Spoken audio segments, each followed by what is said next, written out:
Mungu sana kwa jioni ya leo ya Sabato. Mwangalie jirani yako, mwambie Sabato njema. Asante sana. Kesho ni Sabato. Niseme leo. Jua limeshazama leo ni Sabato na siku 10 zimeisha. Tutakuwa na ubatizo. Kwa hiyo jiandae na ubatizo saa ya wito ikifika. Na pia hatuwezi kumaliza hizi siku 10 bila kuweka mawe ya ukumbusho. Haleluya. Mawe ya nini? Ya ukumbusho. Kwa hiyo kesho, pamoja na sadaka za kawaida zikiisha, tutatoa sadaka ya ukumbusho wa matendo makuu ya Mungu ambayo inakwenda kujenga kanisa letu. Nimepata habari njema kwamba lipo kwenye finishing na pale kuna ofisi yangu itakuwa hapo. Kwa hiyo kesho tutoe pesa kwa ajili ya finishing ile, ni sadaka. Nitawaelekeza saa ikifika namna ya kutoa hii sadaka ya kumjengea Mungu inakuaje, tunafanya nini. Tutayaangalia hayo kesho. Nimeona niwaandae mapema kwa sababu divine service ya kesho itakuwa na vitu vingi ndani yake, lakini vyote kwa ajili ya utukufu wa Mungu. Kama kawaida, mimi ni mpenzi sana wa maandishi ya Ellen White. Kwa hiyo kuna narudia usije ukashangaa. Kuna vitu viko humo. Nataka nivirudie vichache leo ndipo tuingie kwenye somo. Hii ni kama bonus. Haleluya. Kuna quotation ambayo nilisoma kama 3 or 2 days ago. Nataka nirudie kwa ukubwa wake ili tuweze kuielewa. Na ninakuomba kwamba ukiona kuna sehemu nataka nikueleweshe vizuri uelewe, niambie tu. Haya sio mahubiri, ni mafundisho. Kwa hiyo utaniambia, pastor, hapo elezea vizuri. Nitakuelezea. Lengo langu nataka uelewe, sio tumalize. Mshike mkono jirani yako, mwambie umeelewa au bado? Amesemaje? Bado hajaelewa. Ataelewa mbele ya safari.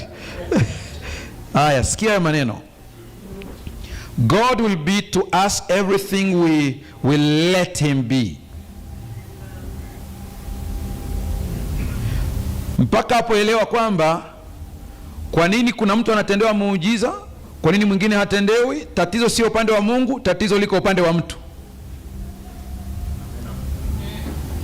Tunaelewa sasa Kwa hiyo usianze kulaumu, mbona mimi Mungu anifanya?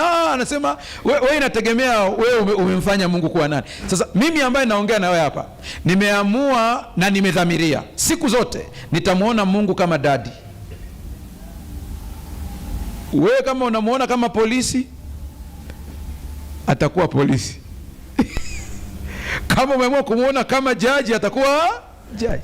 Lakini kwangu mimi is my daddy. Hallelujah.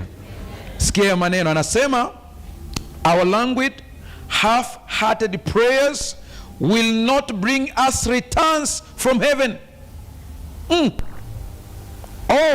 We need to press our petitions, ask in faith, wait in faith, receive in faith, rejoice in hope, for everyone that seeketh findeth. Hizi statement zina nguvu ambayo ukiziconnect kwenye maisha yako, ninakuhakikishia nikiwa kwenye mimbari hii, malaika wakinisikiliza, hii sentensi ukaifuata, kuna siku tutakutana, utaniambia, mchungaji, nimeona miujiza mpaka na shanga. Nimewambieni 2025 kuna vitu nilimuomba Mungu ambavyo kama tungekuwa mimi na wewe kwenye chumba changu cha maombi nikakusimulia kwamba namuomba Mungu ABCD, hata ungeniambia, pastor, hii kitu. Na mimi maombi yangu yale magumu, I don't share with anybody. It's only me and God. Kwa sababu kuna saa naweza nikakwambia ukasema Hata Yesu wakati anaenda kufufua mtoto aliyekuwa amekufa, unajua alifukuza watu unajua kwa nini? Kuna watu wanaharibu atmosphere anasema be in earnest in the matter, seek God with all the heart. Ya kwanza ambayo amesema ask in faith, omba kwa imani, wait in faith, subiri kwa imani, receive in faith, pokea kwa imani. Ameitaja mara ngapi hapo? Ask, wait, receive. Sasa katika somo la leo ambalo liko mbele nitaongelea hii section ya wait, ndio yenye shida hapa. Kuna watu hapa kwenye kuwait wanaharibu. Wewe jidai kwamba akili yako haielewi vizuri nenda kapande mbegu ya mahindi. Kila siku asubuhi unaenda kufanya nini? Alafu utaniambia hiyo mbegu itakuwaje? Ili mbegu iwe strong lazima uiache. Wengine mambo yenu hayajatokea kwa sababu mlishindwa kuwait in faith. Kila saa mnaenda kufukua shimo. Unaanza kujikagua hapa, nimeombewa bado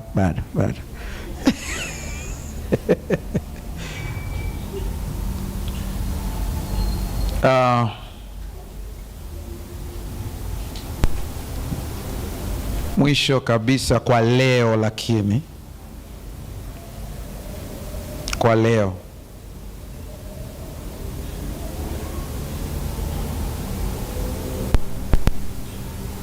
for the pardon of sin, for the Holy Spirit, for a Christ-like temper, for wisdom and strength to do his work, for any gift he has promised, we may ask.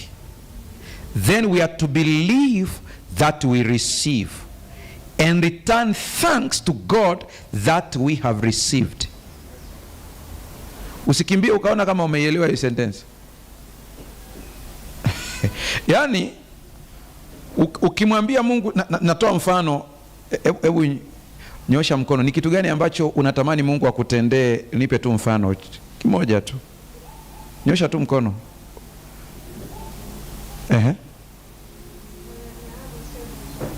What? A stable job. Haya. To connect these quotations mbili. Anataka kazi yake ni permanent job, stable job. Anasema ukiomba, amini umepata. Shukuru umefanya nini? Umepata.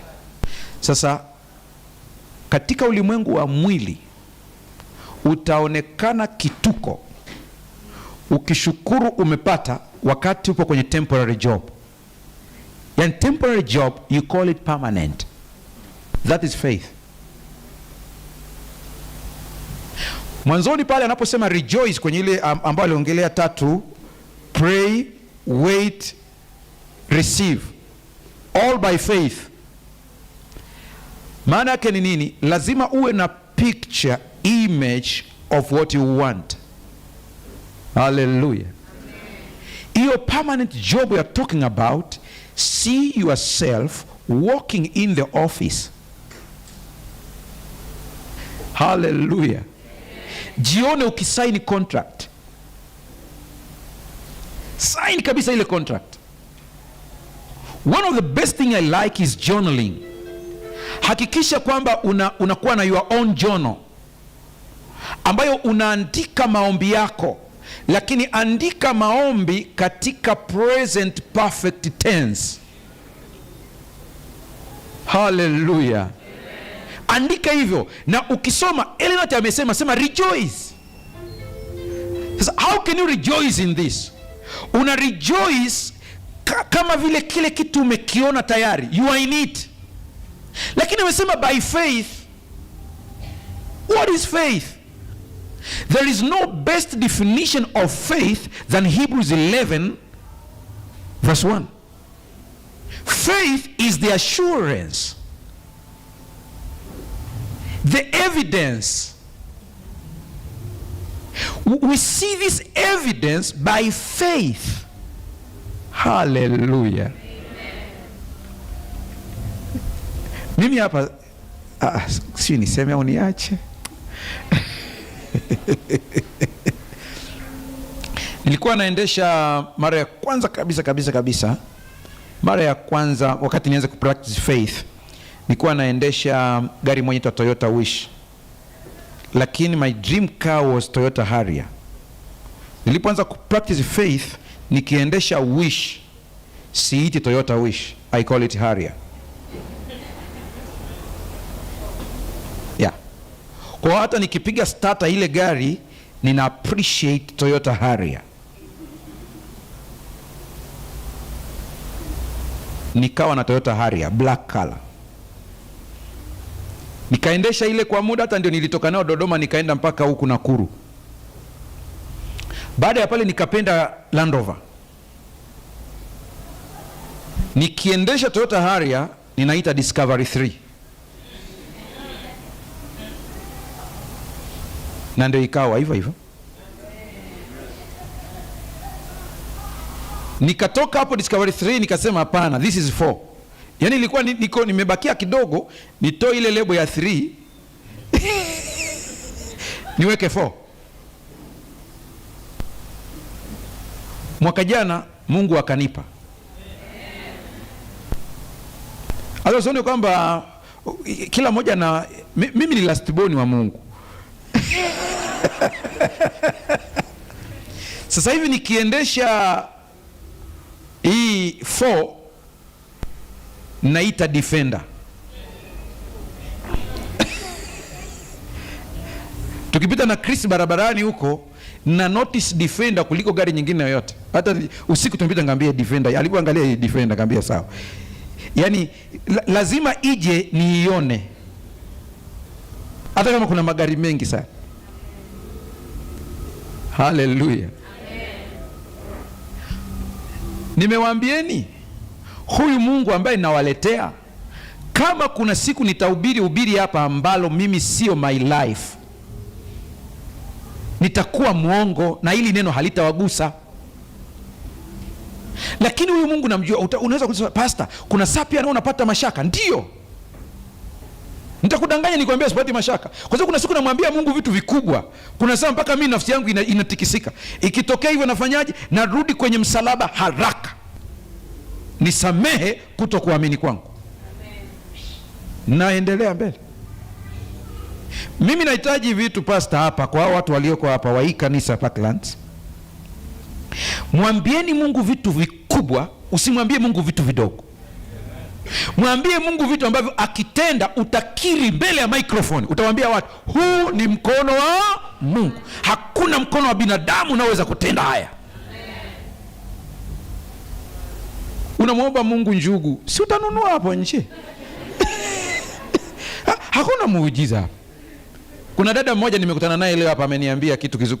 Kumbe walikuwa wanafuatilia sana hii story. Kuna siku nilikuwa Magomeni na yeye akapokea baraka yake. Yuko hapa katikati yetu. Anatokea kanisa la Umoja. Tulikuwa tunafanya maombi pale Magomeni SDA Church.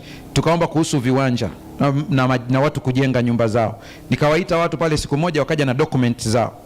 Ile siku niliwaambia hivi, kuomba au kumwombea mtu ambaye ana milioni 50 za Kitanzania kwenye account, ukimwombea kwamba ajenge nyumba, alafu akijenga unaita muujiza, huo ni utapeli. Utapeli mweupe kabisa. Lakini kuomba kwa ajili ya mtu ambaye akaunti yake ina shilingi 100,000 ya Kitanzania, 10,000, na mnaomba mbele za Mungu na huo mwaka ajenge nyumba, huo ni muujiza. Huo ni utukufu kwa nani? Kwa Mungu. Yalitokea mmoja wapo ni huyo ambaye nimewaambieni amekuja leo kuniambia hapo ndani. Akasema mimi siku ile nilikuwa na follow online. Nikashika dokumenti zangu, nikamwambia Bwana, natamani watoto wa Mungu wote mlioko hapa, mambo yenu yote mwambieni Mungu bila kuogopa. Usiogope. Usianze kujijaji. Is your daddy. Wewe utajisikiaje ukimwona mtoto wako anataka kuja kukuambia jambo mpaka aende apige pasi nguo avae tai, akiuliza sema na maongezi na baba. Roho itakuuma kwamba ananiogopa kiasi gani. Lakini ukimwona mtoto yuko free, anakuja kwa freedom, unasema wow, mtoto wangu anani trust. Yesu akawaambia hivi, kama ninyi mlio waovu mnajua kuwapa vipawa vizuri, zawadi nzuri watoto wenu, je, si zaidi baba yenu aliye mbinguni?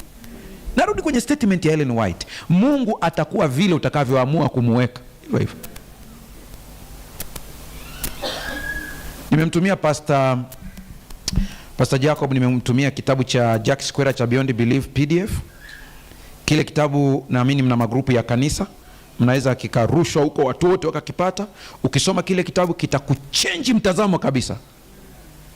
Mungu anatupenda. Naomba msimame wote.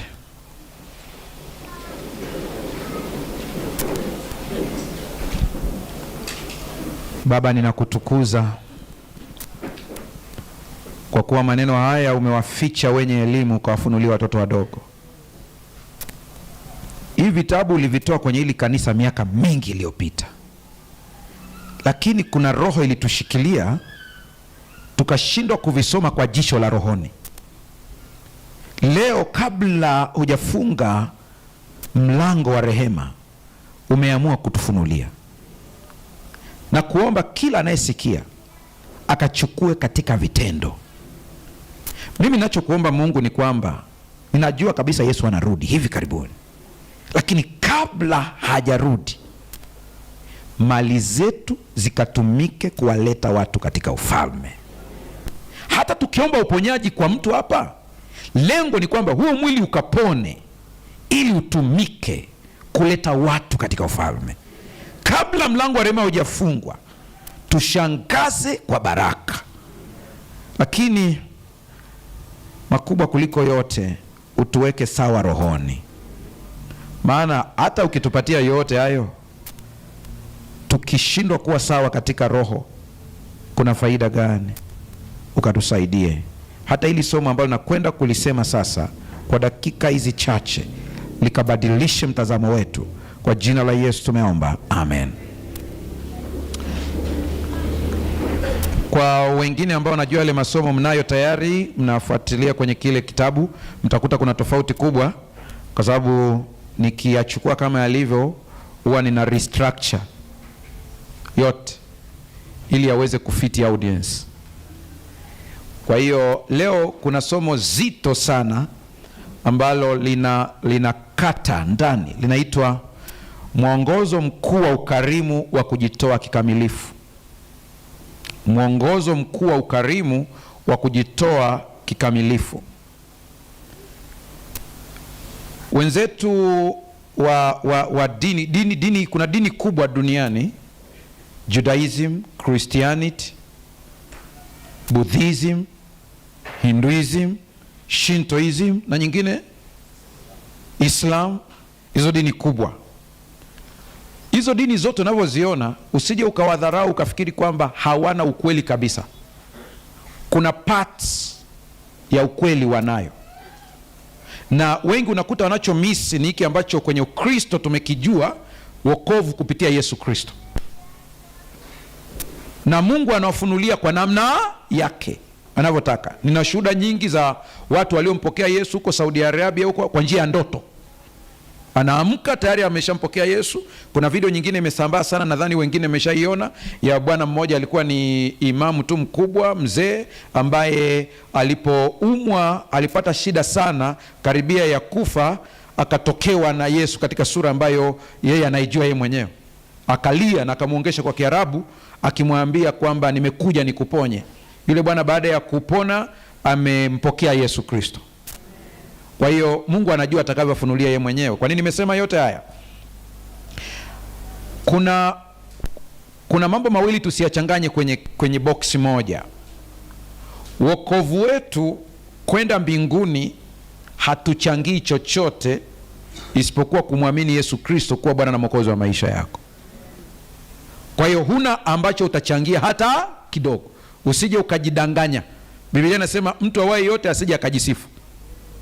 Ni zawadi tumepewa. Lakini tukipewa hii zawadi, kuna maisha ambayo Mungu anatarajia tuishi hapa duniani.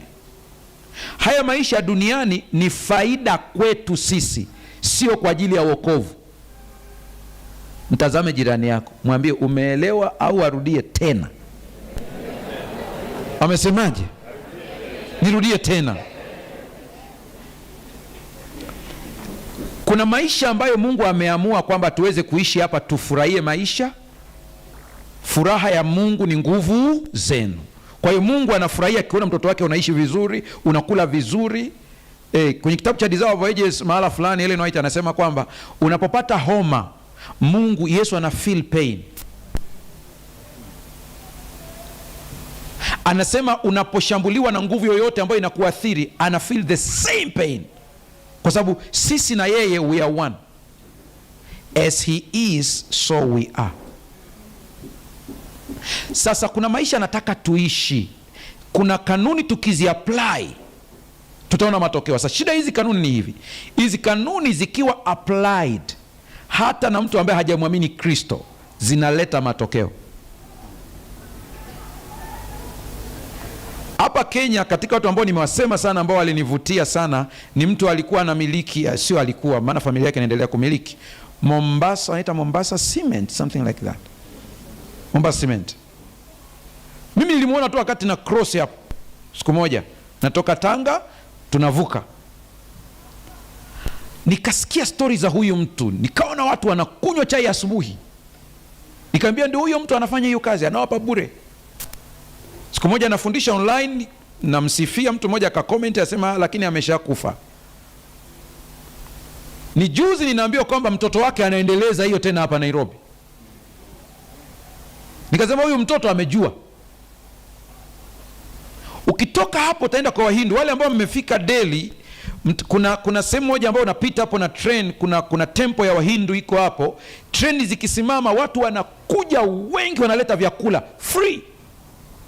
Ukiuliza kwa nini wanafanya hivyo, wanasema wao wanaamini ya kwamba ni baraka kumsaidia mgeni.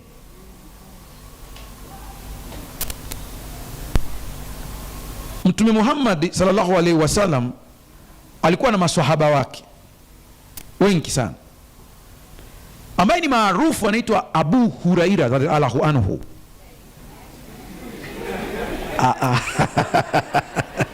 Alikuwa mfuga mapaka. Huyu bwana alikuwa anafuga mapaka. Mwingine ambaye ni maarufu pia alikuwa anaitwa Sayyidina Bakari Sadiq. Huyu ukisikia neno Waswahili wanasema na sadiki asili ni hiyo, ni Sayyidina Bakari, kwa sababu yeye kila kitu mtume akisimulia wenzake wakitilia mashaka. Hii mtume aliyotuambia inawezekana. Akiulizwa Sayyidina Bakari anasema sadakta, mimi nimeamini baba. Hata kama watu hawaamini, mimi nimeamini. Lakini swahaba mmoja ambaye nataka kusimulia habari zake alikuwa ni mfanyabiashara. Yeye wakati anafanya biashara, akaja mtu amekuja kununua kwake bidhaa. Yule swahaba akamwambia mimi sitakuuzia bidhaa. Huyo akamwambia kwa nini na unazo? Anasema nina jirani yangu hapa tangu asubuhi sijaona mteja akiingia, nenda ukanunue kwake, njoo kwetu. Ukiona hivyo unasema Mungu amenisha, huyo hana mtu baba, asante. Wenzetu wanajua hizo siri. Nenda kule barabarani, kuna waombaomba mnawakuta wako barabarani wengi sana, wengi sana. Ukienda kuwasaidia usichukue kamera. Mkienda kwa watoto yatima kule kupeleka vitu, msichukue kamera. Jana ambacho tumefanya hapa ni lengo la kufundishia watu waone kwamba hivi ndivyo inatakiwa iwe. Kuna nguvu katika ukarimu unaotoka moyoni. Haleluya. Wakati mwingine nenda kwenye hospitali kubwa. Mnye mko Nairobi hapa, kuna hospitali kubwa ziko hapa. Watu wako hapa wana shida. Kuna mtu wakati wa kuona wagonjwa hana mtu wa kwenda kumuona. Wewe ukifika pale na vitu vyako, nenda tukagua, angalia. Saa ikifunguliwa milango, kila mtu anaenda kwa kitanda cha ndugu yake. Wewe nenda tembea tu, angalia ni nani ambaye hana ndugu wa kumwendea. Yuko hapo tu amelala. Ukifika hapo, nenda mtazame, mwambie nimekuja, mimi ni ndugu yako. Atakuuliza umetoka wapi, mwambie baba yako wa mbinguni ndiye amenituma.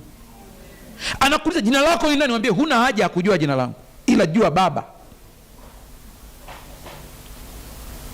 Haleluya. Nenda ukafanya hivi kwa imani. Nenda ukafanya hivi kwa imani. Ninawaambieni Mungu atawafanya kuwa mifereji ya baraka. Lakini ili tufike hapo, kuna namna mpaka Roho Mtakatifu aingie. Kwa sababu kiukweli kuna saa unapewa jaribu la kusaidia mtu wakati wewe mwenyewe una shida. Pastor, wewe haijakupata. Mimi imenipata. Mimi amekuja mtu, nimemuombea kabisa, ni mama na shida ya ada ya mtoto wake, anatunza yatima. Nikamwombea Bwana akubariki, na akaondoka. Wakati anaondoka, Roho Mtakatifu ananisemesha. Roho Mtakatifu ananiuliza, una nini mfukoni? Na mimi namwambia nina pesa. Ya nini? Nikamwambia mtoto wangu nikamlipia ada. Akanambia huyo uliyemwombea aende kwa amani. Watu wa Magomeni baadhi wanakumbuka hii story, maana walikuwepo, ilikuwa sio kitu cha siri. Nikamtuma mzee mmoja wa kanisa, nikamwambia nenda kanitie yule mama arudi. Nikamwambia mzee, nitafutie na shemasi akalipe hii ada. Nikampa ile pesa, akaenda akalipa, akaleta ile bank slip, tukamkabidhi yule mama, akaondoka. Lakini wakati huo mimi mtoto wangu natakuwa nimlipie ada. Mtu mwingine ukimwambia atakwambia umechanganyikiwa. Hata Mungu amesema mpende jirani yako kama nafsi yako. Hajui anaongea agano la kale. Sisi tunaongea jipya. Mpendane kama nilivyowapenda ni. Mungu alinitendea muujiza baada ya pale. Nachompendea huyu Mungu wangu, hata kama asipofanya ninavyotaka, bado ninaendelea kumwamini na kumkubali. Atabaki kuwa Mungu. Alinitendea, nikalipa ada ya mtoto. Haleluya. Sasa jioni ya leo tunapoingia, tulivyoingia kwenye pumziko letu la Sabato, Mungu anatukumbusha mambo yafuatayo. Sikiliza vizuri. Wenzetu wa kanisa la mitume walikuwaje? Jumuiya yote ya waumini ilikuwa na moyo mmoja na roho mmoja. Hakuna hata mmoja aliyekuwa na kitu chochote ambacho alishindwa kukiweka au akakiweka kama mali yake binafsi, ila waligawana vyote walivyokuwa navyo. Tukifika hapo unaweza kusema, kwa hiyo na sisi tunaweza kufanya mambo kama hayo? Relax. Matendo 4 fungu la 32 na 37. Kulikuwa na Mlawi mmoja mzaliwa wa Kipro, jina lake Yosefu, ambaye mitume walimwita Barnaba, maana yake mtu mwenye kutia moyo. Yeye pia alikuwa na shamba lake, akaliuza, akazichukua zile fedha, akawakabidhi mitume. Haya mafungu yanakuwa misused na wachungaji. Si mnajua hiyo? Wana misuse ya mafungu sana. Wanayatumia kutaka mali. Hii ni kosa kubwa sana. Nikisema hivyo mnanielewa, kule kwingine kule. Sio hapa. Ni kule kwingine wanatumia mafungu vibaya. Lakini Barnaba alifanya kitu kizuri sana. Barnaba akatoa. Hapa alifanya kitu ambacho tunakiita ni ibada ya kina. Maisha ya ndani ya mtu anayejua kupanda katika roho. Ninapoongelea kupanda, siongelee kupanda ile inayodanganywa watu kule. Si unajua panda hiyo mbegu. Mimi naongelea ibada ya utoaji. Haleluya. Ndio naisema hapa. Kwa hiyo kuna points muhimu nataka uzipate kabla hatujafika mbali sana. Maandiko yanaeleza hali ambayo jamii ya watu walioamini walikuwa na moyo mmoja na roho moja. Kuna neno la Kiyunani linaitwa koinonio, ambao ni ushirika. Neno hili la Kigiriki ushirika linamaanisha zaidi ya kula chakula pamoja. Linamaanisha ushiriki wa pamoja na maisha yaliyounganika. Yaani kama vile wote hapa tunakuwa kitu kimoja. Akiguswa mmoja tumeguswa wote. Haleluya. Sijajua kama huku kwenu kuna kanisa moja linaitwa Mormon. Wale watu katika ile shirika la anga la Marekani ndio wako wengi sana pale. Nilijiuliza kwa nini wanakuwa wengi hivyo? Mtu mmoja akaniambia wale watu wanasaidiana kusomeshana. na pakiwa na connection wanapeana. Sina maana kwamba na nyie mfanye hivyo, ila mjifunze. Hao ndugu zetu wa Jiu hawa mnavyowaona, akifika nchi yoyote akihitaji kulala kwenye hoteli, anauliza kama kuna hoteli ya Mwisraeli. Wanataka pesa zirudi zinarudi nyumbani, haziendi mbali. Kama kanisa natamani tufikie level, hatuwezi kufanana wote kiuwezo, lakini angalau tushikane wote kama mtu mmoja. Hivi vikundi vya shule ya Sabato ambavyo mnavyo vidogo vidogo, vile vikundi vidogo vidogo, kazi yake ni hiyo, ni kwamba pasta hawezi kujua kila muumini. Ni wengi, hebu angalia watu walivyojaa hapa, mtampa stress. Lakini vikundi vidogo vidogo vinajua tuna mwenzetu katika watu 8, watu 12, anajua kabisa kuna mwenzetu ana shida. Yule mkuu wa kikosi kazi yake ni kutoa taarifa kwamba tuna mwenzetu ana challenge hii hapa. Ile challenge kama wana kikosi wanaweza, wanaitatua wao kabla hajaenda kwa shemasi, kwa mzee wa kanisa. Wakimaliza habari imeisha. Wakiona ni kubwa wanaenda tena zaidi mpaka ifike kwa pasta. Ni jambo kubwa, pasta anaitisha kanisa, kanisa linakusanyika pamoja, wanaona namna ya kumsaidia mwenzao, wote wanakuwa ni kitu kimoja. Tukifikia hii level, Roho Mtakatifu atamwako. Sasa tutafikiaje hapo? Tukiondoa ubinafsi, umuone kila moja kama ni ndugu yako.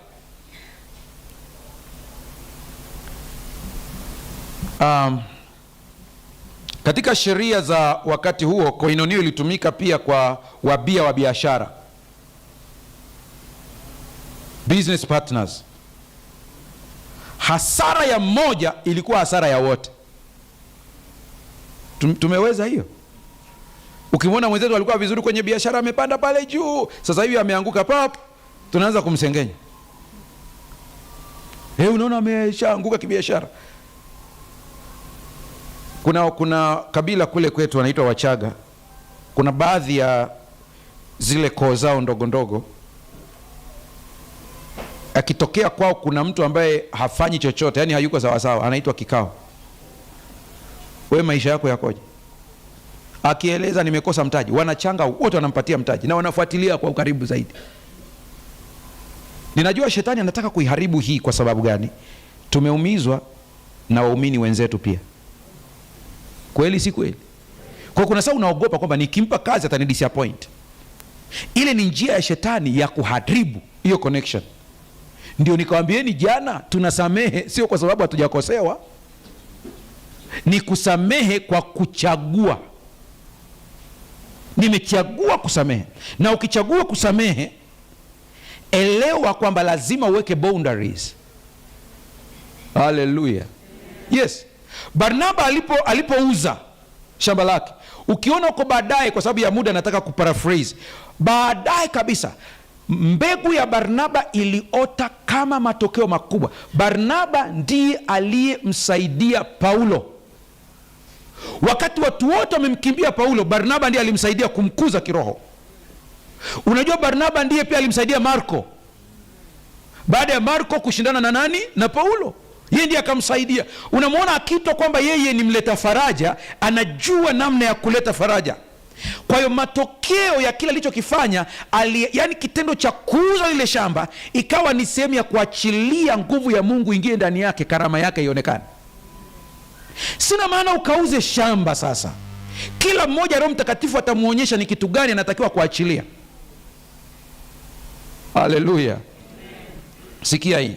Ellen White anasema kwenye kitabu cha The Acts of Apostles ukurasa wa 70 na 71. Anasema ukarimu huu kwa upande wa waumini ulikuwa matokeo ya kumwagwa kwa Roho. Maslahi mamoja yalitawala kufanikiwa kwa utume waliopewa, na tamaa haikuwa na nafasi katika maisha yao. Upendo wao kwa ndugu zao na kwa kazi walioikubali ulikuwa mkuu kuliko upendo wao kwa fedha na mali. Matendo yao yalishuhudia kwamba walithamini roho za watu kuliko utajiri wa kidunia. Kuna rafiki yangu mmoja, yeye kanisani wakitaja habari ya michango, anaweza akasema nitatoa kiasi kadhaa, lakini hana. Sasa nikamuuliza inakuwaje? Anasema kama naweza kwenda kukopa kwa ajili ya kazi zangu, kwa nini sikope kwa ajili ya Mungu? Hiyo level ni kubwa sana. Watu wa Dar es Salaam wanajua kuna kanisa moja hapo Dar es Salaam hapo ambalo ni njia ya kwenda Bagamoyo. Niliwahi kwenda hapo kwa ajili ya kufanya uhamisho, ngoja nikipata confirmation nitataja jina publicly. Lakini tuko hapo nikapewa story ambayo ilinishangaza sana. Kanisa linajengwa, wakahitaji kwenda kuchukua mkopo benki ili waweze, kama nyinyi mnaofanya finishing sasa, wakaenda benki ili wapate mkopo wamalizie kanisa, watakuja kulipa taratibu. Kwa kawaida kanisa kwa Tanzania kwa sheria zake haliwezi kukopesheka labda mpaka utumie taasisi fulani ya watu. Kwa mfano, mtu mmoja wa kanisa la KKT akamwambia, mnataka pesa kwa ajili ya kitu gani? Akasema kwa ajili ya kujenga kanisa. Lutheran akamwambia, hamwezi kukopa kwa ajili ya kujenga nyumba ya Mungu. Kwa hiyo asa mimi nitakopa, nitawapa pesa, mtanirudishia exactly amount. Akafanya hivyo. Alafu niambie Mungu aache kumbariki Mlutheri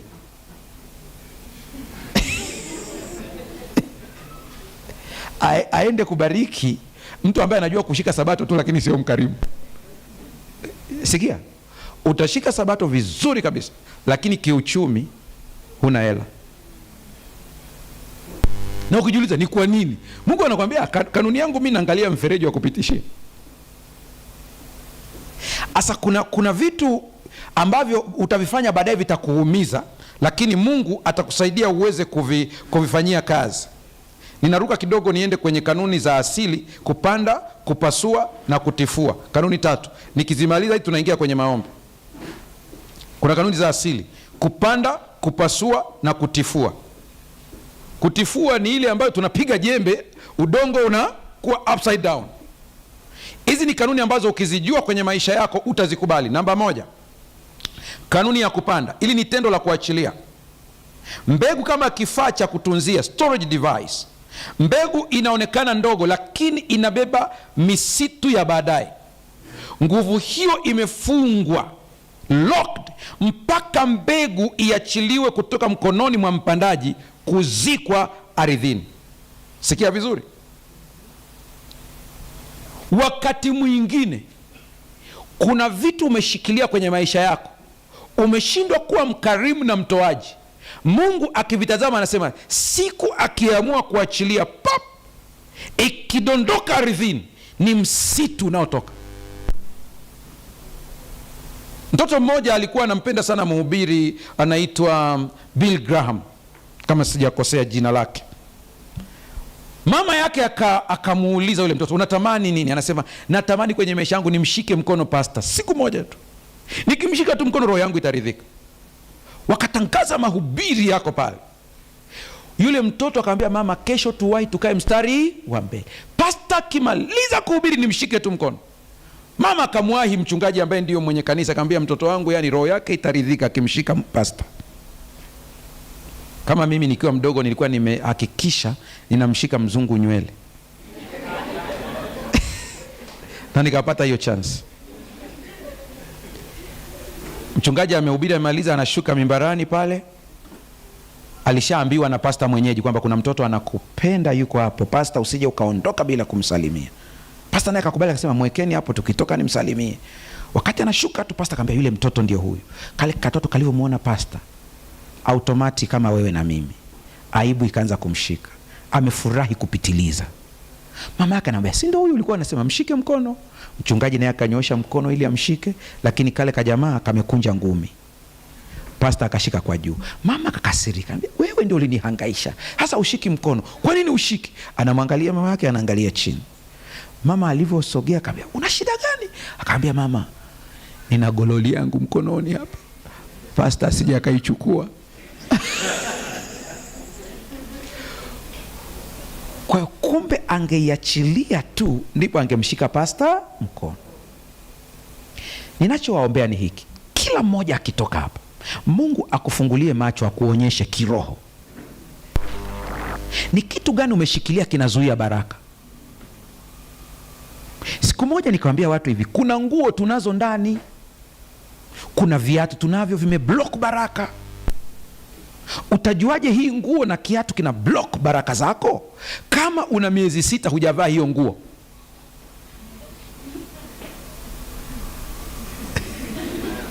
kama una miezi 6 hujavaa hiyo nguo, viatu, hiyo nguo inatakiwa iondoke ili Mungu alete baraka. Kila siku malaika akija kubariki anakuta imeblock. Itoe wengine wakavae. Mimi nimeogopa kwamba hata baadhi ya pesa ambazo zipo kwenye akaunti zetu zinazuia baraka. Utaona hapo baadaye. Kanuni ya kupanda. Mbegu iliyoachwa ghalani. Umesikia hiyo Mbegu iliyoachwa ghalani au kwenye akaunti ya benki inabaki kuwa mbegu milele. Haiwezi kamwe kuwa mavuno. Ukarimu ni ufunguo wa kufungua gereza la mbegu. Ndio Abrahamu alikuwa anajua hizi siri, ndio maana siku ile akitoka kwenye mwaloni pale kwenda kusubiria wageni, ile siku ilipita hajapata wageni, ikabidi atoke asubirie. Ngoja niwape mifano miwili kwa neema ya Bwana, Mungu awasaidie muweze kuielewa. Abrahamu alivyotoka ndio akaona wageni wanapita, si ndio hivyo Wale wageni walikuwa wanaenda nyumbani kwake. Kasomeni vizuri. They were passing by. Akawabembeleza wakaja nyumbani kwake. Walivyokuja nyumbani akawachinjia ndama. Ukisikia ndama pale inatajwa ndama, hakusema ng'ombe. Ni kalaini fulani hivi. Ana mikate. Imetajwa listi yote pale. Pale alitaja vitu expensive. Walivyokula imaliza tu, kumbe ukarimu wake ulikuwa unafungua kitu. Watoto wa Mungu tuko sawa sawa hapo. Msiache kuwakarimu wageni. Maana kuna wengine waliwakaribisha malaika pasipo.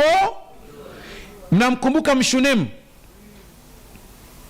Elisha anapita anakaribishwa na goma. Ili mama siku moja akasema hapana, leo nitalazimisha. Kuna mama anajua kung'ang'ania. Akamwambia leo ama zako ama zangu. Utakuja nyumbani kwangu tu. Na hisi Gehazi alimshawishi, sina uhakika sana. Sasa twende. Wakaenda kula chakula. Mwandishi wa Biblia naye badala ya kupunguza ukali wa maneno anayaacha kama yalivyo. Anasema ikawa kila alipopita njia ile huingia humo na kula chakula. Wakati alikaribishwa akakataa. Sijui mama alipikaje kile chakula. Elisha akipita tu hapa, twende kwa Mshunemu. Wanaenda kula. Siku moja mama akasema mwenyewe, maana alikuwa na pesa, akamwambia mume wake, huyu mtu wa Mungu anakuja hapa kwetu. Kila siku akija kulala inabidi watoto tuwatoe ili afanye nini? Kwani tusimjengee nyumba yake? Elisha akapigwa surprise, akuta imejengwa na taa imewekwa ndani, maana anasoma kila kitu kipo. Akaambia hapa ndio kwako. Jamaa alipotasema hii gharama yote mama ameingia kwa ajili yangu tu, na kitanda kimewekwa hapo. Na hisi Gehazi alipewa kitanda cha nje. Akamuita Gehazi, akamwambia Gehazi, tazama huyu mama alivyotutendea. Yaani haiwezekani. Ametoa kwenye account, ameileta hapa. Lazima afanywe kitu. Mimi kwenye maisha yangu yote namjua Gehazi, hiyo ndio siku ya kwanza aliongea point. Alivyoitwa anakuja pale yule mama aliongea vizuri. Huyu mama anaongea maneno ya heshima lakini yenye nguvu. Anamwambia Elisha, naishi kwa watu wangu mwenyewe. Alikuwa na cheo. Kana kwamba anamwambia, mimi sijakutendea haya nikitaka favor yoyote. Haleluya. Ni sadaka ambayo haikuwa na namna ya kudanganya. Anasema nimefanya yote haya kwa sababu ni mtumishi wa Mungu. Basi sio kwamba eti namhonga Mungu, wala sikufanya ili labda nikufurahishe, ila nachojua kwamba wewe ni mtu wa Mungu, nimeamua kufanya hivi. Kwa hiyo wala usihangaike, sina haja ya chochote. Simple. Mama akaondoka. Elisha hakuridhika, akamwambia Gehazi, nipe mawazo. Gehazi usimwombe mawazo hivi hivi. Gehazi akasema, tangu tuje hapa tujasikia mtoto. Elisha akamwambia, mwambie arudi. akamwambia, mwakani majira kama haya utapata mtoto. Kuna mazungumzo yalifanyika pale ya ubishani, hatuyaoni hapa mwanzoni, tunayakuta mwishoni, siku mtoto amekufa. Ndio anamwambia, sikukuambia? Sikuambia usiseme uongo? Mimi kwa nilikuwa na haja yoyote ya wewe, ndio umeleta ya maneno. Kumbe hata alivyoambiwa kuna swali bishana hapo sasa. Yule mama asema, mimi sikusema hivyo. Unasema mchungaji, unamaanisha nini? Kwa mtu yeyote mwenye akili ya rohoni, ukisikia jambo lolote la kuchangia ambalo limelenga jamii, limelenga kazi ya Mungu, ukienda kwa moyo utaona matokeo yake. Mnakumbuka yule mama, vita njaa ilikuja, akakimbia, mali zake zote zikachukuliwa, zote. Wakati huo Elisha alikuwa amekufa, hayupo duniani. Wakati njaa ilipoisha, anarudi anakuta mashamba yote yamechukuliwa, hakuna chochote. Gehazi yuko na mfalme, wanapiga story. Mfalme anambia Gehazi, nisimulie, kuna mtu alikuwa anaitwa Elisha, nasikia alikuwa ni mtu wa Mungu, miujiza ilitendeka, hebu niambie baadhi ya miujiza. Akamwambia, bwana, katika vituko vyote kuna mama alimtamkia tu akapata mimba. Mfalme anasha, ikawaje? Baadaye mtoto akafa. Alivyokufa, asema alivyokufa nikatumwa kwenda kumfufua na fimbo, hakufufuka. Mzee akaja, hajakata ile kauli, pop. Soma Biblia yako vizuri. Anamwambia mfalme, mama mwenyewe si ndio huyu? Na mtoto mwenyewe naye kwambia huyu. Alivyokuja tu akamtazama, asema, ni wewe? Asema, ni mimi. Asema, hata hivyo mfalme, nilikuwa na kesi yangu. Anasema, mali zangu zote zimechukuliwa. Sikia oda ya kifalme. Anasema arudishiwe mali zake, mpige mahesabu tangu siku alipoondoka mpaka leo, faida yake yote apewe. Alijenga chumba hiki kimoja mwanzoni, akaweka na taa na meza.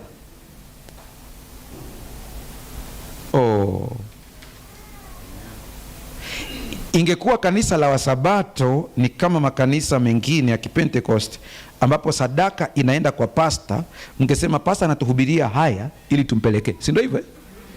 Lakini Wasabato wana hiyo kitu. Tuna pool moja uko Machakos au uko Nairobi, kapu ni hili ni moja. Naongea haya kwa ajili ya faida ya kwako. Ukiona hapa kuna siku unaangalia, Roho Mtakatifu anaweza kusemesha kitu hapa tu wakati tunahubiri hapa, anaweza kusemesha, ukaangalia hii pulpit, podium, ukaitazama, ukasikia Roho Mtakatifu anambia hii sio standard ya Parklands. Ukisikia amekusemesha hivyo, chukua hatua, mfuate mzee, mwambie kuna design nyingine nahitaji kuweka hapa. Inawekwa vizuri kabisa, lakini kile ulichokipanda utavuna kwa wakati. Bila nasema usipozimia moyo. Sasa sema ambayo mimi ilinigusa sana ni ifuatayo. Kuna kanuni hapa ambayo kanuni ya kupasua ganda. Mnajua kuna sayansi ya mimea inayosema hivi, mbegu nyingi zina ganda gumu linalosababisha hali ya usingizi wa utoaji, na haziwezi kuota mpaka ganda hilo likwaruzwe, likipasuliwa au likivunjwa, ili kuruhusu uhai uliomo ndani kuanza kukua. Ganda la kujilinda. Tunajenga maganda magumu ya hii ni yangu, au lazima niwe na akiba ya kutosha kwa sababu ya hofu. Sasa ili tusugue hilo ganda liweze kutoka, nini kinatokea? Sikiliza hapa. Ukarimu wa kujitoa kikamilifu ndio huo msumeno. Unapotoa kiasi ambacho kinauma, sacrificial giving, unapasua utegemezi wako kwenye fedha.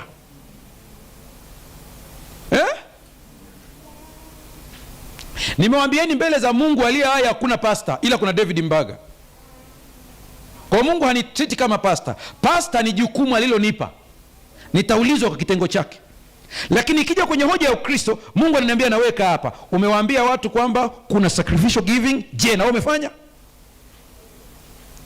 Kuna sana mimi natoa, moyo unauma, na moyo ukiuma kibinadamu kuna mawazo yanakuja. Sasa hapo utabarikiwa kweli, maana sasa tunaona moyo umeuma, na mimi naiambia nafsi yangu, umeuma, acha iende hivyo hivyo, ganda lipasuke.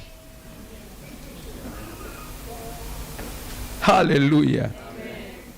Hivyo hivyo ifikie hatua unasikia maumivu. Nampenda Mfalme Daudi, wote mnajua, yani mfalme ambaye ni my favorite king, King David. Sio kwa sababu nimechukua jina lake, ni kwa sababu ya maisha yake ya kiroho. Moja ya vitu vinanivutia ni kwamba akitenda dhambi, akiambiwa, yuko straight, nimekukosea Mungu, naomba unisamehe, njoo kwa kina Adamu, huyu mwanamke uliyenipa ndiye amesababisha. Yeye yuko straight. Lakini siku moja alienda kwa kiwanja cha mtu anaitwa Arauna baada ya mapigo kutokea. Ndio nilijifunza hii kitu kwake. Daudi amefika pale, Mungu amemwelekeza kwamba ufike hapo ufanye sadaka ili mapigo yaishe. Nimeisema jana, si mnakumbuka hiyo Jana nimesema kuna vitu vingine vitafunguka kwa kuteke action yako. Daudi kufika pale, Arauna alivyoona ni mfalme, akamwambia mfalme, unataka kutoa sadaka ili tauni iisha? Anasema ndio. Sasa tumia kiwanja changu bure, nitakupatia kuni bure, nitakupa na wanyama wa kafara. Daudi akamwambia Arauna, kila nitakachotumia nitakilipia. Haleluya. Sikia maneno yake, anasema siwezi kumtolea Mungu sadaka isiyo na gharama. I want to feel pain. Watoto wa Mungu mlioko hapa, tunaongea habari ya kujenga kanisa. Kuna wakati mwingine itakubidi uje ubebe simenti. Wanakuja mafundi hapo, wanaambia mna shida ya mtu wa kusaidia kazi hapa? Ndio, nipangieni tarehe, utakuja utabeba. Na hii sio hoja ya pastor amesema mimbarani, ni mpaka Roho Mtakatifu akushuhudie. Roho wa Mungu akwambia nenda ukabebe pale, nenda ukabebe pale. Wengine hapa mko watu wakubwa hapa mnaonisikiliza, mna vyeo vikubwa kule katika kazi zenu, serikalini, kwenye mashirika. Kuna saa utasikia Roho wa Mungu anakusukuma, anakuambia nenda pale kanisani, kuna mashemasi wanafagia, shika ufagio na wewe fagia. Na wakati ukifagia kuna jaribu litakuja, kuna mtu atakuona, elda huwezi kufanya hii kazi, acha nikusaidie. Mwambie no, nimekuja kumtolea Mungu sadaka yenye gharama. Unasema pastor, unamaanisha nini? Nilienda kufanya, mtu akaja, natoa kwa lengo la kufundishia tu. Mtu akaja, pastor mpaka haiwezekani, yani uko hapa unapiga deki na sisi tuko hapa. Nikamwambia wewe, kama kweli uko serious, shika na ufagio wako, njoo tufanye pamoja. Na mimi kuna kitu Mungu amenisemesha kwangu, wewe ukijui, kwa hiyo usiniingilie kwenye ibada yangu. Ukiona nimeenda kushika kiti na mimi napanga na mashemasi, usiniangalie katika jicho la pasta. Pale sio pasta, pale nimekuja kwa Mungu wangu katika ibada yangu. Sasa tukiongea hivyo nasema, kwa hiyo sasa unataka kuwafundisha watu kwamba wanaingia mbinguni kwa matendo. Nimewaambia tunaingia mbinguni kwa damu ya Yesu. Lakini kuna mambo ambayo lazima tufanye hapa. Hayahusu mbinguni, yanahusu wapi? Hapa. Waheshimu baba yako na mama yako, siku zako zipate kuwa nyingi. Hiyo hajakwambia ili uende mbinguni. Mtazame jirani yako, mwambie umeelewa au adadavue.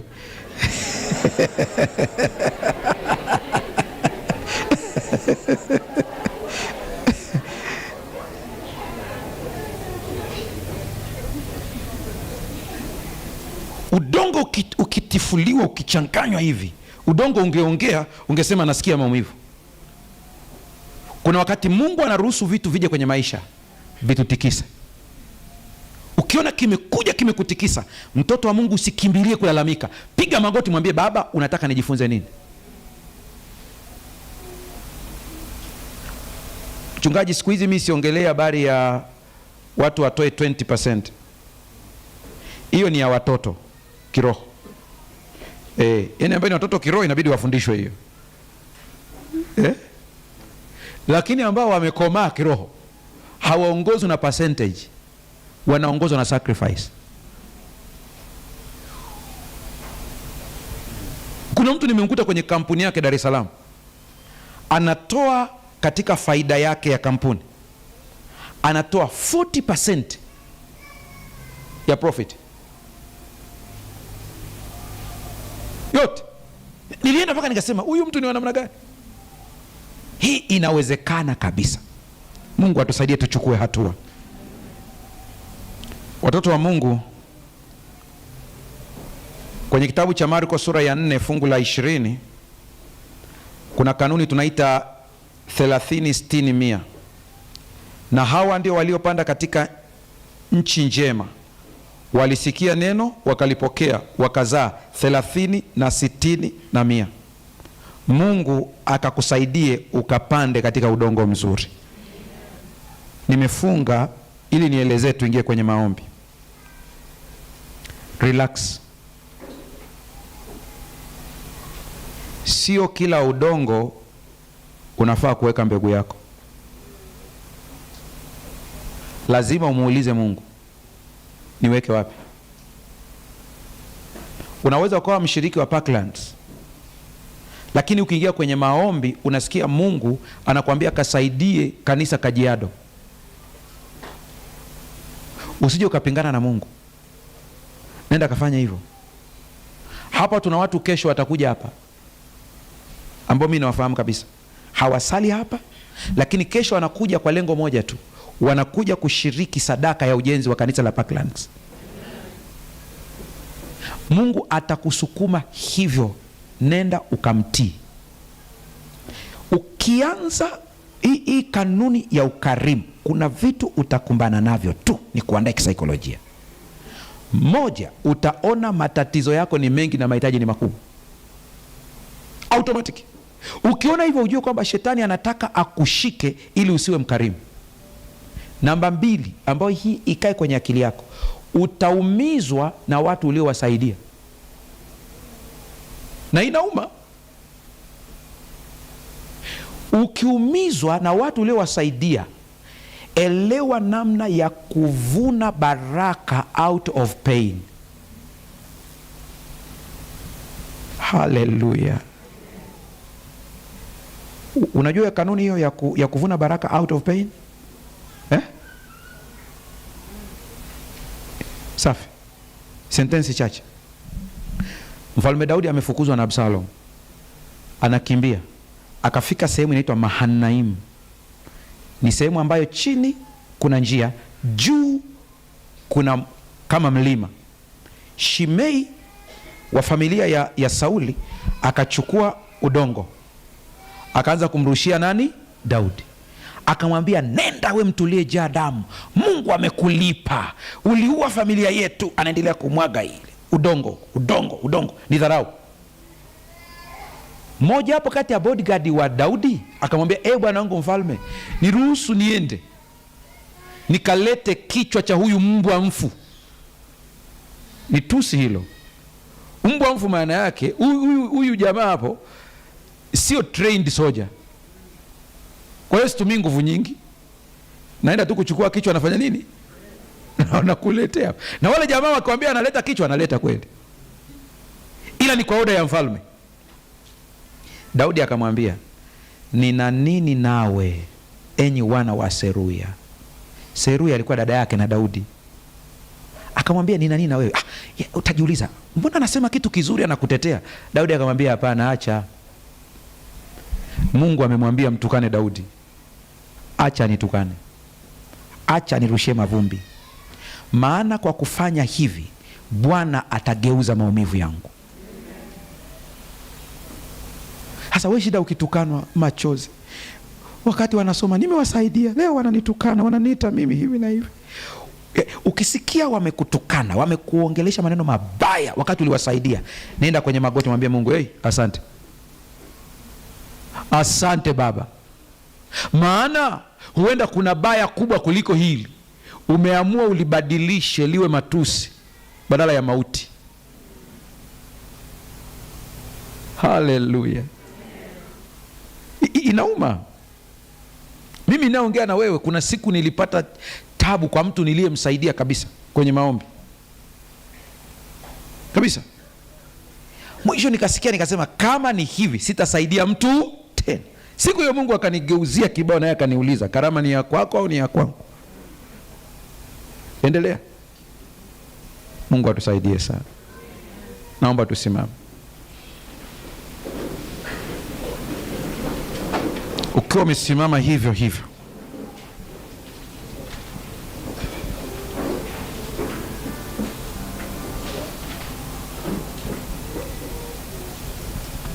sikiliza vizuri maneno haya. Yusufu aliyeitwa na mitume Barnaba, maana yake mwana wa faraja, Mlawi, mzaliwa wa Kipro, alikuwa na shamba akauza, akaleta fedha akaziweka miguuni pa mitume. Matokeo ya uwekezaji huo yalikuwa yafuatayo: moja, alipata kuaminiwa na mitume. mbili, hii ilimpa nafasi ya kumsimamia Sauli au Paulo wakati kila mtu alimwogopa. tatu, alimlea Marko wakati alipoonekana ameshindwa. Rafiki yangu, kwa sababu ya dhabihu moja leo tuna injili ya Marko na nyaraka za Paulo. Hujui dhabihu yako moja itafanya nini. Tumesimama katika shamba la Bwana. Msimu ni mfupi, udongo ni mgumu, lakini mbegu ni nzuri. Kila mshiriki tambua yafuatayo. Tambua mbegu yako. Mbegu yako haiwezi kuwa mbegu yangu. Ndio maana nimekataa kuweka mtazamo kwenye pesa peke yake. Ni kitu gani kimoja unachokishikilia kwa nguvu? Inaweza kuwa pesa, mali, muda, ambacho Mungu anakuomba ukiachilie leo. Inawezekana hata ni muda wako tu wa kwenda kwa mwenzako pale ofisini na kumwambia habari za Yesu. Muda. Mtoto wa Mungu uliyeko hapa, kubali kupasuliwa. Kubali. Je, uko tayari kwa maumivu ya muda mfupi ya kuachilia ili upate furaha ya mavuno ya milele? Anza kutifua, kuchimba. Je, utavunja ukuta wa ubinafsi leo? Hili liwe ni ombi lako, ukimwambia Bwana wa mavuno, tufanye kuwa watoaji wa hatari, dangerous givers. Pasua mioyo yetu kwa upendo wako, vunja ngome zetu kwa neema yako, na tumia mbegu zetu kulisha ulimwengu wenye njaa. Acha ile benki yako account iwe ya Mungu, kama fimbo ya Musa ilipogeuka ikawa fimbo ya Mungu. Boti ya Petro ikawa ni pulpiti ya Yesu. Kubali. Ili tunavyosimama namna hii, kila mmoja ajichunguze, ni kitu gani nimeshikilia? Je, nasubiri mpaka wachungaji wanisomea habari ya zaka na sadaka na vitisho ndipo nitoe? Kitu gani nimeshikilia? Mwambie Yesu leo, nifunulie, nijue kipi nimeshikilia. Mungu alimuuliza Musa, una nini mkononi? Una nini mkononi? Una nini mkononi? Ndio swali la msingi sana. Mungu atusaidie sana. Wakati piano inaendelea kupigwa, endelea kutafakari ndani ya moyo wako, una nini ambacho kinazuia? Je, ni muda, mali, cheo? Kuna vitu umeshindwa kufanya kwa sababu ya status yako, unajiona ni wa level fulani, kwa uwezi kufanya kwa ajili ya Bwana? Ni watu wangapi pale kwenye matatu ulitakiwa kuambia habari za Yesu, uliogopa kuambia? Watakuona radical, ukashindwa kuambia kwamba Yesu anaokoa? Tafakari mwenyewe. Ni watu wangapi walikuwa na shida, ilitakiwa uwasaidie, lakini ukawaruka? Hata saa nyingine tukawaona kwamba hawa wanajidai tu wanachukua pesa zetu barabarani, lakini kitendo cha kuwa ombaomba barabarani ni ishara ya tatizo. Mungu alihitaji umsaidie huyu mtu. Lakini wakati niite wito, inawezekana katikati yetu kuna watu wanasema, mchungaji, ubatizo wa kesho niko tayari kubatizwa.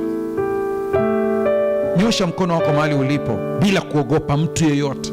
Unasema, mchungaji, hata kama ni kesho, kama kuna ubatizo, natamani na mimi nibatizwe. Nyosha mkono wako mahali ulipo kwa ujasiri. Asante sana. Mungu akubariki sana.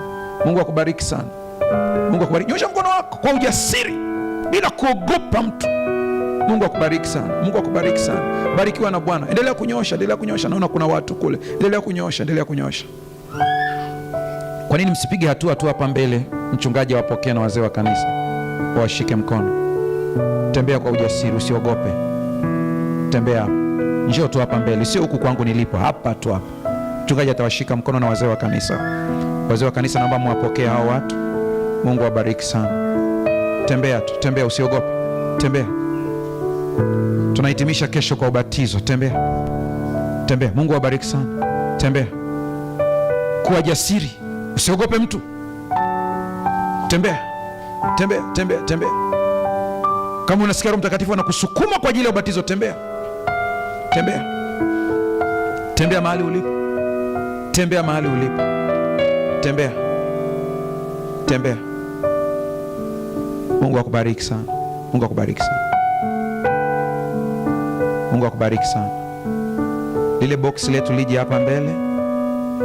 Mchungaji ataomba kwa ajili ya wale wa online, na mimi nitahitimisha. Niwakumbushe kesho wakati wa divine service, program zetu moja wapo tutahitimisha na kuweka wakfu kazi zetu, mipango yetu ya mwaka. Haleluya. Lakini pia kesho tutafanya maombi ambayo ni sema ya hatari. Nikisema hatari namaanisha nini? Kama una jambo gumu, njoo kesho tufanye maombi ya nadhiri. Tuko sawa sawa? Tumwambie Mungu, ukinitendea hivi na mimi nitatenda hivi.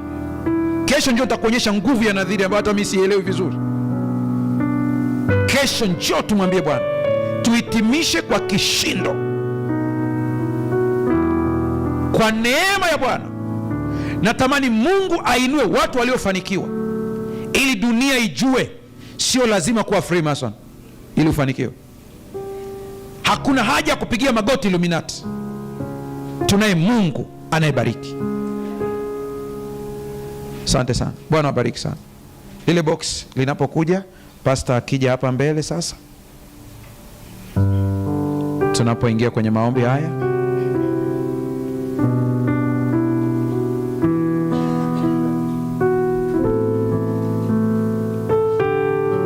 hakuna rafiki kama Yesu. Hakuna rafiki kama Yesu.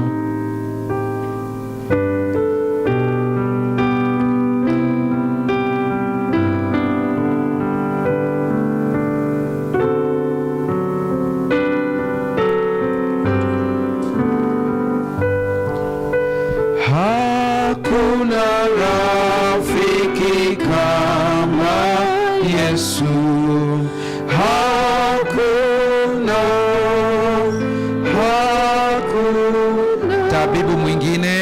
Tabibu mwingine wa rohoni hakuna. Yesu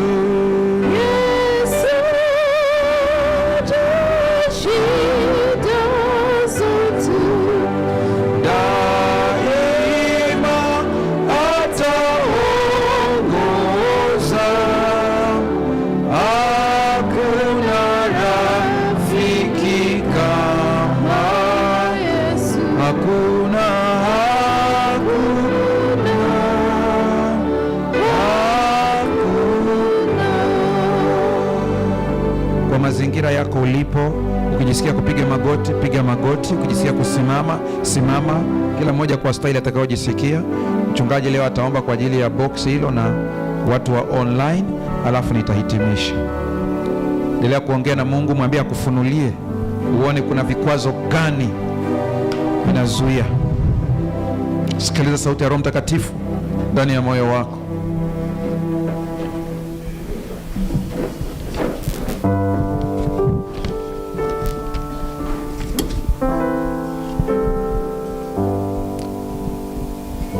Our most gracious and loving Father,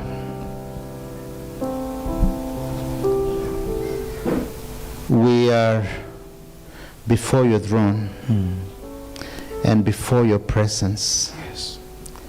your holy presence, Lord, and we are undone. We depend on your grace Yes.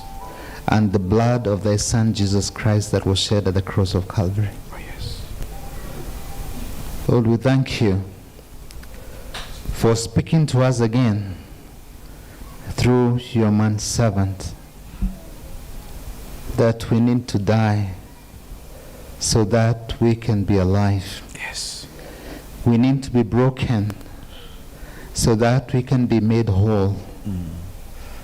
Lord, we need to surrender so that we can win the battle. Yes. And this evening, Lord, we surrender before you that you may take over Yes. our lives.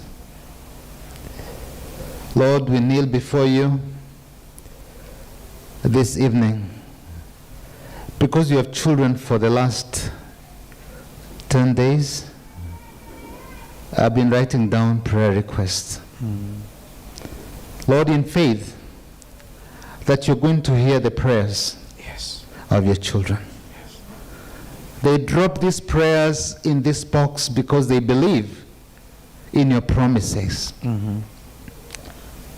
Some, Lord, are pointing fingers to a promise that you are given in the Bible. Yes. And Lord, you don't lie. When you promise, you fulfill your promise. Yes. Lord, you've just spoken to us through your man servant that if we being evil know how to give good gift to our children, how much more will you give us who are your children if we believe? Yes, Lord. So we come in faith, Lord. Help our unbelief. Oh, yes. That as you have told us that, Lord, we will receive by faith. We will start claiming and living by faith. Yes. I will pray that this will become a practical way of praying and listening and walking with you. That the prayers you have placed on this box, Lord, we'll start receiving them. Yes. We'll start thanking you. We'll start receiving them. Yes. We'll start walking in victory for challenges that we have. Yes. Lord, in this prayer box, there are unsaid prayers, and yet you know them. Like those online, Lord, there are those who have written, and even now we are asking on their behalf. They trust that they are far away from here. But Heavenly Father, if they write, you're going to hear their prayer. Yes. There are those who are praying for total deliverance from addiction. And Lord, they are struggling. They are saying that their children have been struggling with addiction. Their husbands, their loved ones are struggling with addiction. And we claim victory Amen. and deliverance Yes. from those who are in any sort of addiction. There is Janet, there is Eliezer, there is Nancy's brother, there is Leonida, there is David's brother, Lord. We just mentioning this as some of the people who have expressed their desire that they need healing. Amen. And Lord, drug and substance abuse addiction is a big challenge. It does not only affect the person, Heavenly Father, who is suffering, even the family who are caregivers are equally struggling. Bring peace and deliverance. Amen. There are those, Father, who are praying for their sick loved ones. And they believe that you're going to bring healing. And they have written down online that we believe that in Jesus, who is the healer, who moved around the world healing all manner of diseases. And we commit this to you. Those in hospitals, those at home, and those who are watching online, and they have been praying, Lord, we commit their prayers before you. Amen. There are those who are praying online and even here for their marriages that are struggling, Lord. They are praying that you give them victory over the challenges in their marriage. Their relationship are breaking down. Their spouses are in the verge of divorce and separation. Lord, we pray for the restoration of these marriages. That where there is no hope, you bring hope, because, Lord, with you, marriages are meant to be happy and fulfilling. Amen. Master God, we are praying for deliverance. There's somebody who is praying and has dropped a prayer box, and even online, about deliverance from demonic forces. Lord, we pray, for you have promised that we fight not against flesh and blood, but against the principalities, but yet you have won the victory. Amen. And we are more than conquerors. Oh, yes. Lord, your children yesterday, or the day before yesterday, brought their merchandise. They claimed the promise about their businesses. And today there's a prayer about businesses that are struggling. And we commit them to you. Those who have written online praying for their businesses, Lord, how I pray you will meet each and every one of them and strengthen their business to the glory of your name. And Lord, as they have promised, as we have heard today, when they gain the profit, teach them to be channels, Lord. Oh, yes. Of giving so that they can continue to receive. Yes. Heavenly Father, there is a prayer of mental health challenges, mental health issues. People are having struggles, challenges, and we are bringing them to you because you have called us to lift up the roof and bring down those who are healing. And by faith, we come believing that you're going to visit them. Yes. And there's a special prayer request from somebody called David from Tanzania, who is arrested and has been released but has citizenship issues. We mentioned David in a very special way this evening. That, Lord, you sort out his citizenship issues, and when he is freed, we'll bless and glorify your name. Amen. Father in heaven, today we have been taught about generosity. Help us to be generous givers.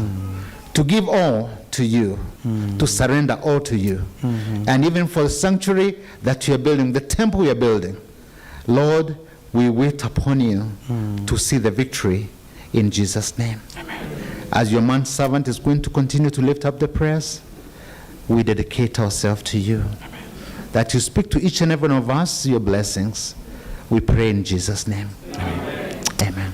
Baba, ukawabariki watoto wako jioni ya leo. Kila mmoja mfungue macho aone nini kinazuia. Kwa kuwa leo umetuahidi baraka, ninakusihi leo ukatupa ujasiri wa kuchukua hatua. Naomba kwa ajili ya wagonjwa wakapokea uponyaji. Kila aliyefika leo hapa asiondoke kama alivyokuja, aondoke akiwa amepokea. Musa alishuka, uso wake uling'aa, na sisi tukang'ae, kwa kuwa tunatoka kukutana na wewe. Amen. Tulete kesho tuisikie sauti yako. Amen. Naomba kwa ajili ya waliojitoa kwa ubatizo, wabatize kwa Roho Mtakatifu, wape ulinzi wa mbinguni. Amen. Kuna watu ambao hata kanisani hawapendi kwenda, kesho wavute, tukasali nao. Kesho kwa vile tuna mambo mazito na wewe, tupatie uwepo wako kuliko siku nyingine yoyote. Kama wingu lilishuka wakati ule likajaza kwenye hema, ili ukutane na watu wako, kutana nasi katika ibada. Asante, maana umesikia na unakwenda kutenda zaidi ya vile tulivyoomba na kutamka. Kwa jina la Yesu Kristo tumeomba. Amen. Mungu awabariki.